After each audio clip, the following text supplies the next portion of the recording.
Hey everyone, welcome to Stars of Akarios Beta Space Exploration Example. I am excited to teach you a little bit about how to play Stars of Akarios and how to specifically do the space combat.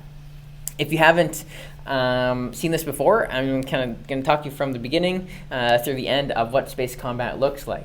So when you get to a certain spot in the scenario book, you're going to see a scenario map, very much like this here. This is the PDF available for download. And basically what this does is this helps you set up the map and the physical map when we get it.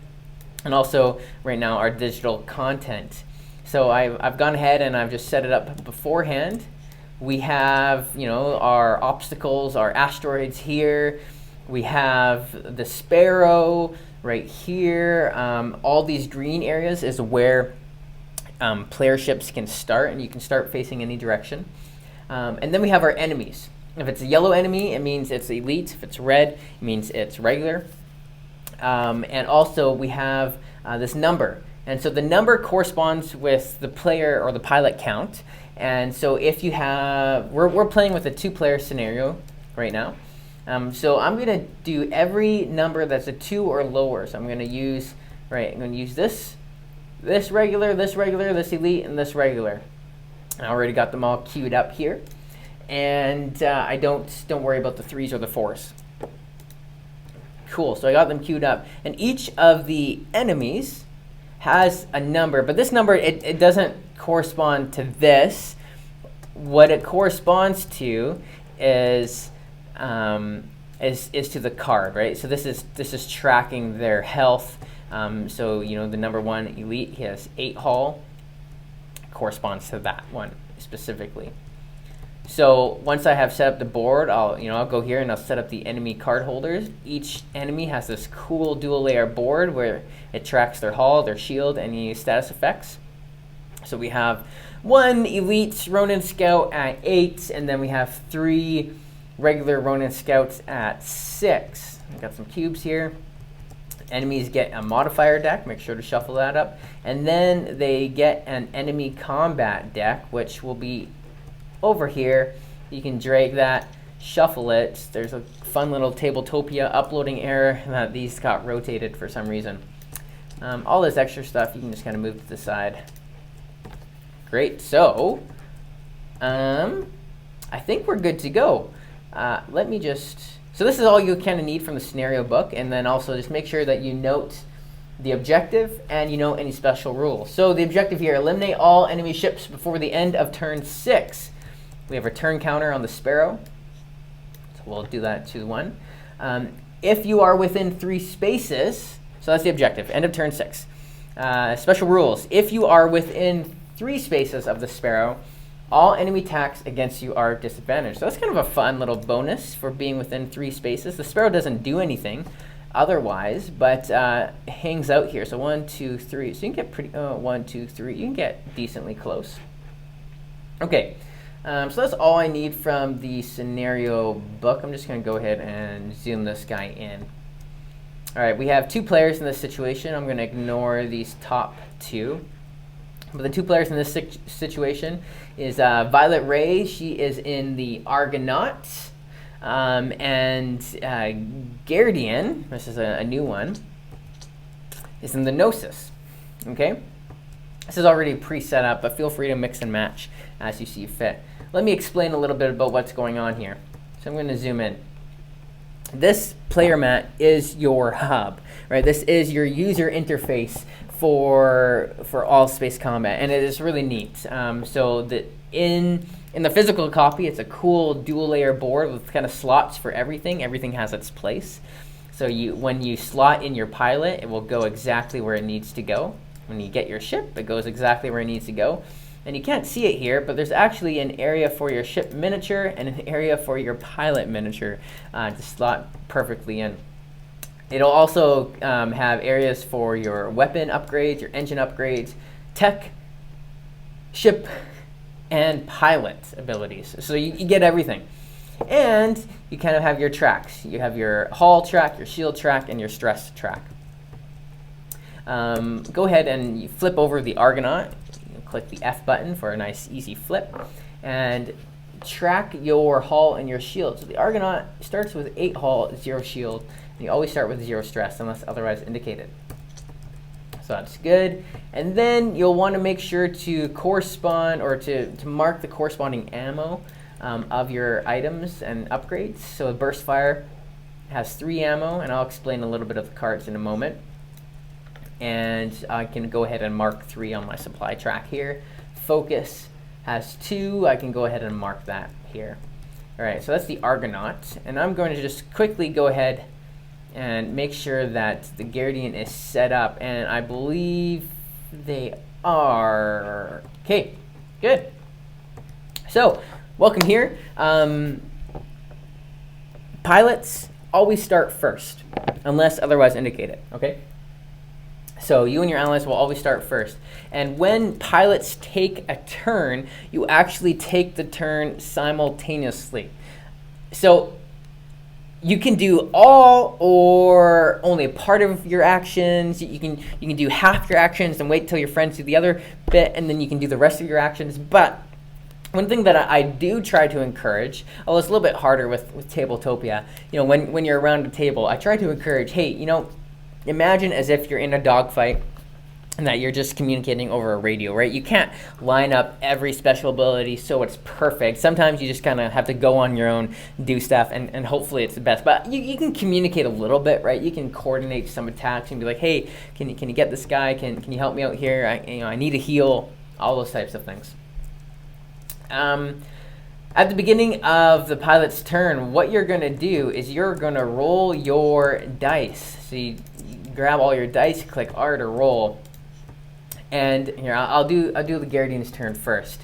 The action selection is using your dice. Okay, so you have 4 dice, and you can slot them in to actions that your ship has available.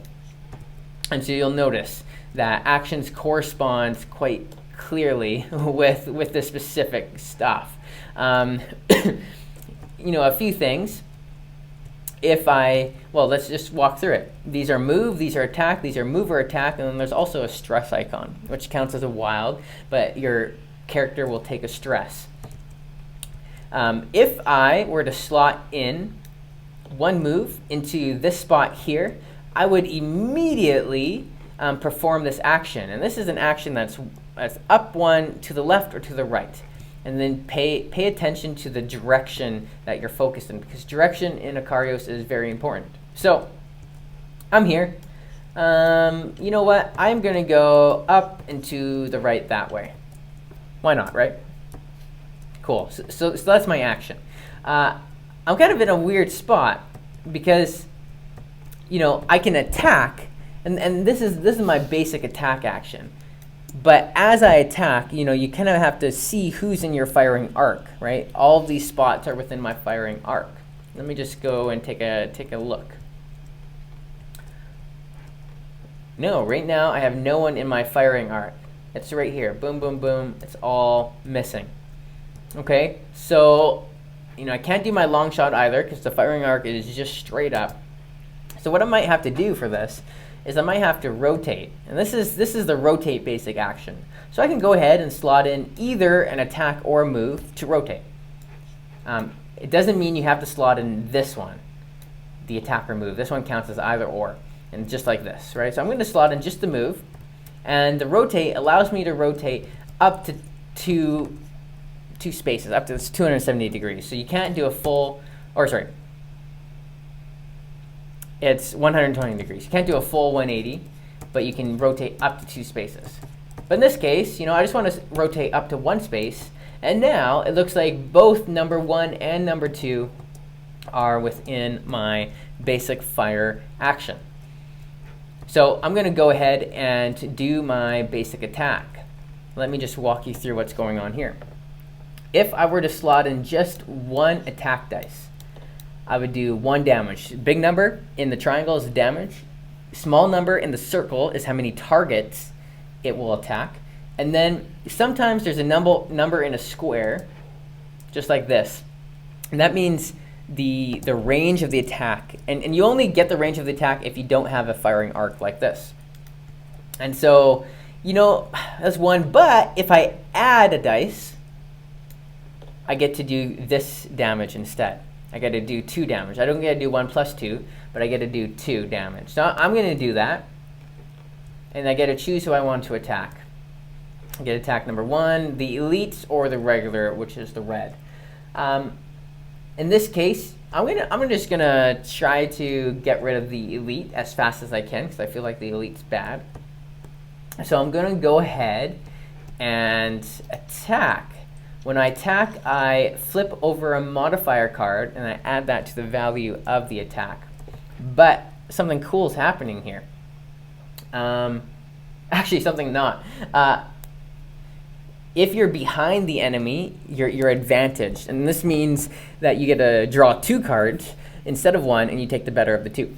Behind the enemy is right in this line, so if I was over here, I would be good. I moved in a very poor spot, but that's okay. So I'm not behind the enemy. I'm just normal. You know, I'm shuffling. Take 1, flip it. Great. So I have 2 plus 1 is 3 damage on number 1. So I go up to the enemy cards here, and he has 8. So I'm just going to take this 3 and move it down to 0. So he's left with 5. So that's my turn. So you see that I take actions immediately as I place the dice. That's key. You don't have to map out your whole turn before you take actions. And same thing. I could have the Argonaut could have been going at the same time, you know, doing whatever, but they didn't. And you know, I got an interesting roll with the Argonaut. I got 3 attacks and 1 stress. So what I can do, you know, once per turn, I can spend a stress and re-roll all my dice. Okay, great. Much better roll for me. I get a little bit of everything. And I have an idea of what I want to do, okay? Let me just show you here. So I can move up to 1, 2. And this, when the dice are separated like this, it means that you can do that action multiple times. Okay, you can do that action multiple times. But here, I'm just going to move up 2. And then I am going to do this up and to the left. Let me see. Boom. Uh-oh. No, didn't want to do that.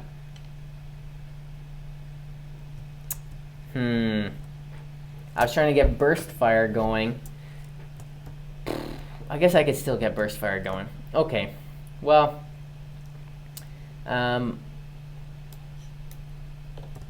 you cannot collide with ships, Noah's asking. If I moved up 2 again, I would just stop right here.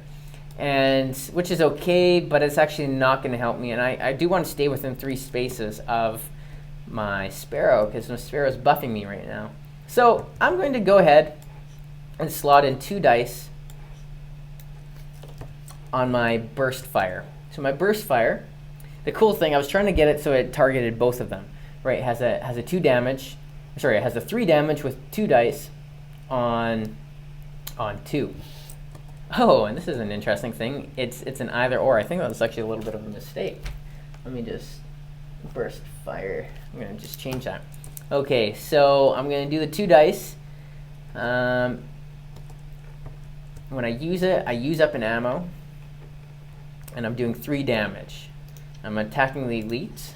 So I'm going to shuffle, don't get a miss, -1. Okay, so I do 2 damage on the elite. Oh no, because I'm attacking from behind, so I'm advantaged. So I get to draw 2. Okay, that's better. I get 3 damage on the elite, and he is down to 2. It's not bad. Perfect. So that's the end of the player's turn. Now the enemies go. They flip over the top card of their modifier deck. I just like to put it nearby. And the enemies do movement from the ship with the highest hull, highest health, downward. So always, it starts with the elites first. So let's look here at an enemy combat card. It moves from left to right. And you always, each time you you rotate towards the nearest enemy, and if enemies are tied, then you rotate towards the nearest enemy with the highest haul. Again, remember, rotate, you can only rotate 120 degrees, that's 2 spaces. So here we go. Sometimes what I like to do, just to kind of clear it up in my mind, is I actually just like to flip it like this. So this guy's going to rotate 1, 2, and then he's going to go up into that direction. Remember, we face it, and then he's going to rotate again, 1, 2. Okay, so now he's targeting 2 people with a 0 modifier on his 3. So he has a base of 3, and this down here means what he's immune to. In this case, it's Hull Breach. But he has a base of 3. So this number modifies his basic damage. So right now it's modifying it by 0. So he's doing 3 damage, and he's actually going to be targeting both of us. But because we're within 3 spaces, this is a special rule of the Sparrow, right? He is disadvantaged, which means he draws 2 cards and picks the lower. So let's target the Argonaut first. So it's -1. So it's 2 damage. Let's target the other guy. 2 damage. Okay, so he does 2 damage on both of us. So Argonaut goes down to 6. And you always take the shield first. So the shield, he goes down there. Okay, so that's the end of his turn. Now we go with the regular guys. So this guy's going to rotate 1, 2. He's going to go 1, 2 here. And he's going to target the Argonaut because the Argonaut has higher hull. This guy's going to go 1, 2, rotate. He's out of range. This guy's 1, 2, rotate, out of range. Okay, so number 2 is attacking the Argonaut. And I think he's going to do way less. He's doing 2 damage. But he's also disadvantaged. So he does 1 damage. 1 damage on the Argonaut. Okay, so that was the end of turn 1. Move up my turn marker to turn 2. Here we go. Okay, so this is kind of a fun thing. Both of these ships got perfectly in position for one of my attacks. I'm going to roll my dice here. 1, 2, 3. Where's my 4th dice? Here it is. Okay, I'm going to roll my dice. I'm going to use both of these attacks. So I'm doing 3 damage, using up one of my ammo. 3 damage on both of these ships. Okay, so number 1, which is the Elite, I'm going to attack him first. And I'm not advantaged because I'm attacking from the front. Oh yeah, I do 4 damage. And then number 2, oh, 6 damage. So this is crazy. I think I got them both. Because the base guys only have 1 health. That was incredible. What a turn. Yeah, 6 damage. Good job, guy. Okay, and now let me show you something else. So he still has some dice left. I have the stress dice here, and this is cool. So if I put my stress dice on the barrel roll, you'll see that an effect it has is the stress with this rotate symbol around it. So what that means, it's a stress rotate. I have to take a stress in order to use this dice, but it counts as a wild. And this effect allows me to rotate my ship before or after performing the action. So it's a little barrel roll. So I could go this way, and then rotate a direction. Or if I wanted to, I could rotate here and then go this way, which I think I'm going to do. Why not, right? And then that's it. I won't do anything else. All right, this guy. I want this guy to have an idea. So I'm going to move up and to the right, and then I'm going to use the stress to rotate. Here, and I'm using a stress to rotate. And I cost a stress. If you might notice that on the stress track you have the 3, 5, 7, and 10 marked. Let's say I reached 3 stress there. What I would do is I would take a stress card, add it into my modifier deck, and have to shuffle that. Oh, hey, this is an interesting...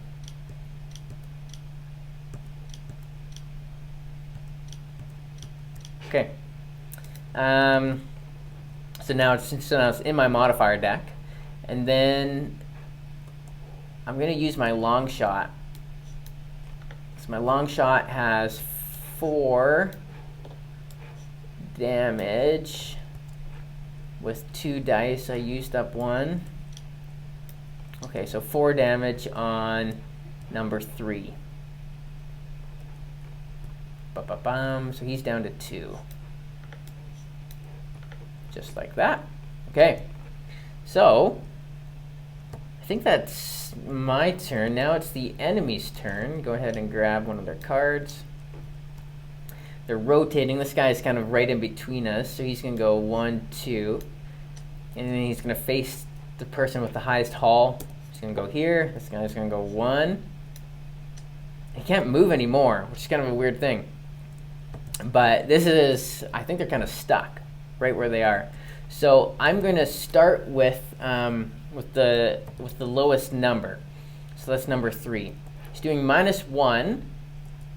He's only going to target 1, but he's going to push. Okay, so -1. He actually does 0 damage, but he pushes this guy down here. And now number 4 is going to target the Argonaut. Does 2 damage on the Argonaut. Argonaut pushes. 2 damage. And you know what? Instead of taking the damage, what I'm going to do is I'm going to actually damage a system. So if you ever take too much damage or something happens and you're like, I don't have any more haul, you can actually choose to damage one of your weapon or engine systems, any of the big cards. And all it does, you flip it over, you can't use it anymore, and then you take a stress anytime a system is damaged. And so I took a stress, right? So I would have to add in a stress card into my deck, and then I would have to shuffle. Okay, so that is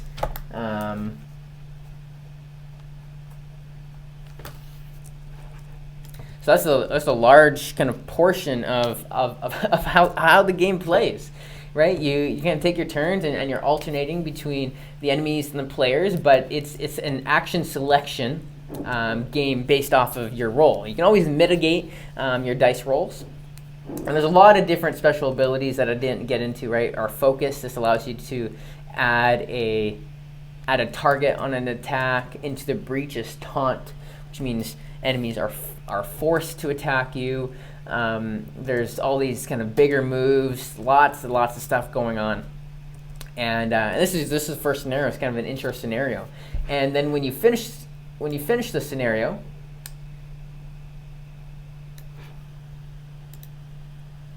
you go back, you read the success or failure, depending on which one. You gain the reward, and then you read the conclusion. And then at the end of this conclusion, there's a choice that happens, and it just kind of changes what you plan to do. But that's like space combat in a nutshell. I hope I explained it adequately enough. I'll make sure to kind of reference the rulebook, and be sure when you are finished playing, be sure to fill out one of the feedback forms. It's in the link. It'll be linked in the description. And so make sure one person in your group fills out the form. You don't need more than one person to fill it out, but we do need the one person to fill it out. Okay. That's the end of the space combat.